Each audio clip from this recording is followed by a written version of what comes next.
بسم اللہ الرحمن الرحیم۔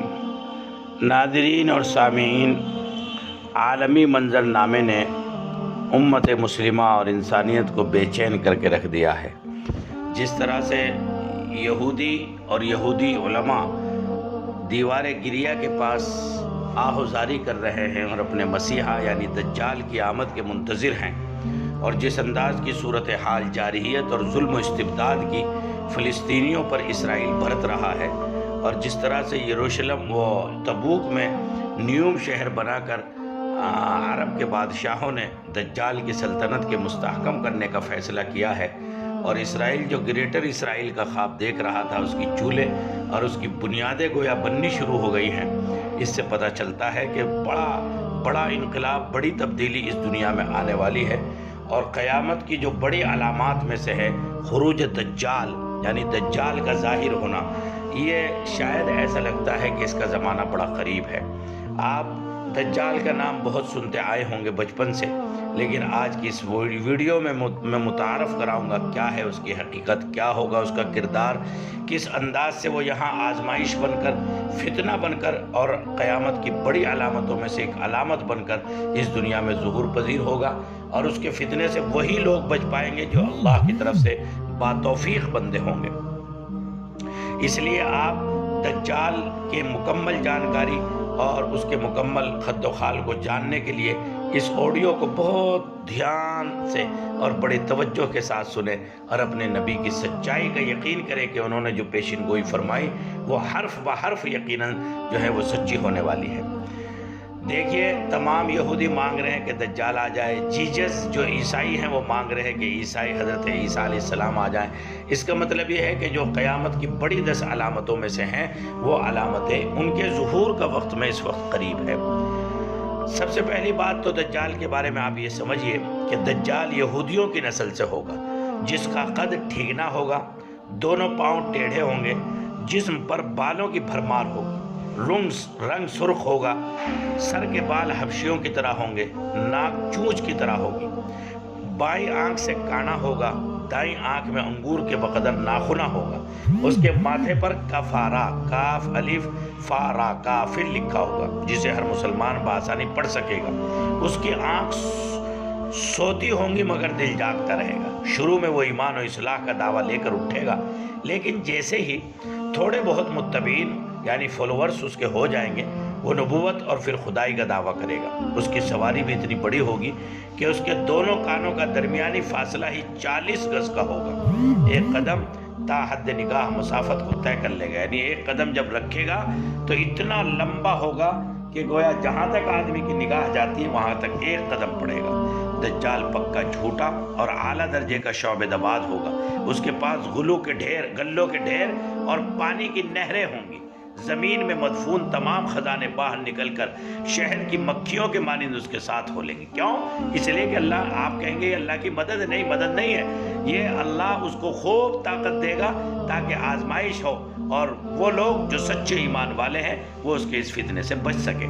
جو قبیلہ اس کی خدائی پر ایمان لائے گا، دجال اس پر بارش برسائے گا، جس کی وجہ سے کھانے پینے کی چیزیں ابل پڑیں گی، درختوں پر پھل آ جائیں گے۔ کچھ لوگوں سے آ کر کہے گا کہ اگر میں تمہارے ماں باپوں کو زندہ کر دوں تو تم کیا میری خدائی کا اقرار کرو گے؟ لوگ اس بات میں جواب دیں گے۔ اب دجال کے شیطان ان لوگوں کے ماں باپوں کو شکل لے کر نمودار ہوں گے، نتیجتاً بہت سے افراد ایمان سے ہاتھ دھو بیٹھیں گے۔ بالوں کی طرح رواں ہوں گی وہ کرشموں اور شعبد آبادیوں کو لے کر دنیا کے ہر چپے کو روندے گا۔ تمام دشمنان اسلام اور دنیا بھر کے یہودی امت مسلمہ کے بغض میں اس کی پشت پناہی کر رہے ہوں۔ ناظرین اور سامعین، وہ مکہ معظمہ میں گھسیا جائے گا مگر فرشتوں کی پہرے داری کی وجہ سے ادھر گھس نہ پائے گا، اس لیے نامراد و ذلیل ہو کر واپس مدینہ منورہ کا رخ کرے گا۔ اس وقت مدینہ منورہ کے 7 دروازے ہوں گے اور ہر دروازے پر فرشتوں کا پہرا ہوگا، لہذا یہاں پر بھی منہ کی کھانی پڑے گی۔ انہی دنوں مدینہ منورہ میں 3 مرتبہ زلزلہ آئے گا، اور زلزلہ ایسا گھبراہٹ والا ہوگا کہ لوگ باہر نکل پڑیں۔ آخر ایک بزرگ اس سے بحث و مناظرے کے لیے نکلیں گے اور خاص اس کے لشکر میں پہنچ کر اس کی بابت دریافت کریں گے۔ لوگوں کو اس کی باتیں شاق گزریں گے۔ معزز سامعین کرام، اللہ اس کے قتل کا فیصلہ کریں گے، مگر چند افراد آڑے آ کر یہ کہہ کر روک دیں گے کہ ہمارے خدا دجال کی اجازت کے بغیر اس کو قتل نہیں کیا جا سکتا۔ چنانچہ اس بزرگ کو دجال کے دربار میں حاضر کیا جائے گا، جہاں پہنچ کر یہ بزرگ چلا اٹھے گا کہ میں نے پہچان لیا کہ تو ہی دجال ملعون ہے، اور رسول پاک علیہ السلام نے ہمیں تیرے ہی خروج کی خبر دی تھی۔ دجال اس کی خبر کو سنتے ہی آپے سے باہر ہوگا اور اس کو قتل کرنے کا فیصلہ کرے گا۔ درباری فوراً اس کے 2 ٹکڑے کر دیں گے۔ دجال اپنے حواریوں سے کہے گا کہ اب اگر میں اس کو دوبارہ زندہ کر دوں تو کیا تم کو میری خدائی کا پختہ یقین ہو جائے گا؟ یہ دجالی گروپ کہے گا کہ ہم تو پہلے ہی سے آپ کو خدا مانتے ہوئے آ رہے ہیں، نعوذ باللہ، البتہ اس معجزے سے ہمارے یقین میں اور اضافہ ہو جائے گا۔ دجال اس بزرگ کے دونوں ٹکڑوں کو اکٹھا کر کے زندہ کرنے کی کوشش کرے گا۔ ادھر وہ بزرگ بوجہ حکم الہی کھڑے ہو جائیں گے اور کہیں گے کہ اب تو مجھے اور زیادہ یقین آ گیا کہ تو ہی دجال ملعون ہے۔ وہ جھنجھلا کر دوبارہ انہیں ذبح کرنا چاہے گا۔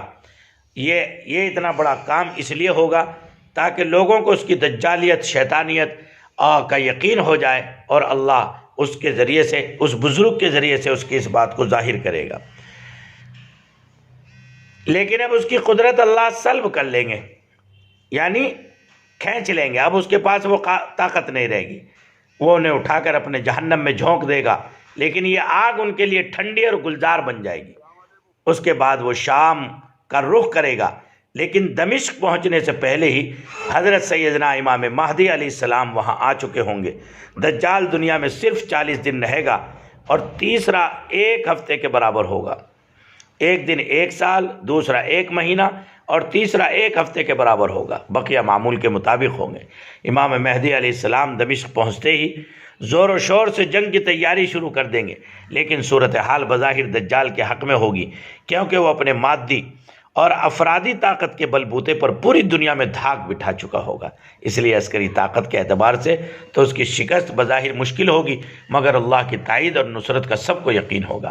حضرت امام مہدی علیہ السلام اور تمام مسلمان اسی امید کے ساتھ دمشق میں دجال کے ساتھ جنگ کی تیاریوں میں مصروف ہوں گے۔ ملی شیرازہ لشکر کی ترتیب اور یہودیوں کے خلاف سب بندی کو منظم کرنے کے ساتھ ساتھ امام مہدی علیہ السلام دمشق میں اس کو اپنی فوجی سرگرمیوں کا مرکز بنائیں گے، اور اس وقت یہی مقام ان کا ہیڈ کوارٹر ہوگا۔ امام مہدی علیہ السلام ایک دن نماز پڑھانے کے لیے مصلی کی طرف بڑھیں گے تو عین اسی وقت حضرت عیسیٰ علیہ السلام کا نزول ہوگا۔ نماز سے فارغ ہو کر لوگ دجال کے مقابلے کے لیے نکلیں گے۔ دجال حضرت عیسیٰ علیہ السلام کو دیکھ کر ایسا گھلنے لگے گا جیسے نمک پانی میں گھل جاتا ہے۔ پھر حضرت عیسیٰ علیہ السلام آگے بڑھ کر اس کو قتل کریں گے، اور حالت یہ ہوگی کہ شجر و حجر آواز لگائیں گے، اے روح اللہ، میرے پیچھے یہودی چھپا ہے۔ چنانچہ وہ دجال کے چیلوں میں سے کسی کو بھی نہیں چھوڑیں گے۔ پھر وہ صلیب کو توڑیں گے، یعنی عیسائیت کا جو نشان ہے وہ ختم کر دیں گے، خنزیر کو قتل کر کے جنگ کا خاتمہ کریں گے، اور اس کے بعد مال و دولت کی ایسی فراوانی ہوگی کہ اسے کوئی قبول نہ کرے گا، اور لوگ ایسے دیندار ہو جائیں گے کہ ان کے نزدیک ایک سجدہ دنیا و ما فیہا سے بہتر ہوگا۔ یہ تمام واقعات جو میں نے آپ کو بتائے، یہ باب الفتن میں مسلم، ابن ماجہ، ابو داؤد، ترمذی، طبرانی، حاکم اور مسند احمد میں یہ تمام واقعات مذکور ہیں۔ لیکن یاد رکھیے کہ دجال سے آگاہی یہ انبیاء علیہ السلام کی سنت ہے۔ ہر نبی نے دجال کے فتنے سے اپنی امت کو ڈرایا، جبکہ یہ آج سنت مٹ چکی ہے۔ ہمیں پتہ ہی نہیں کون ہوگا دجال، کتنا بڑا فتنہ بن کر وہ دنیا میں آئے گا، کتنے لوگوں کا ایمان لوٹ لے گا۔ اس لیے بھائیوں، یہ اگر آپ نے ویڈیو سنی ہے تو خدا کے نبی کی سنت کو زندہ کیجئے، اور اس ویڈیو کو زیادہ سے زیادہ شیئر کیجئے، تاکہ دجال کے بارے میں ہمارے تمام لوگوں کو علم ہو، اور وہ جو ہے دجال کے فتنوں سے واقف ہو سکے۔ اور خدا نہ کرے، خدا نہ کرے، خدا نہ کرے، ہمارے سامنے اگر یہ فتنہ رونما ہوتا ہے تو ہم اللہ کی فضل، اس کی تائید اور اس قوت سے شیطان کے اس فتنے سے محفوظ ہو سکے۔ السلام علیکم ورحمۃ اللہ وبرکاتہ۔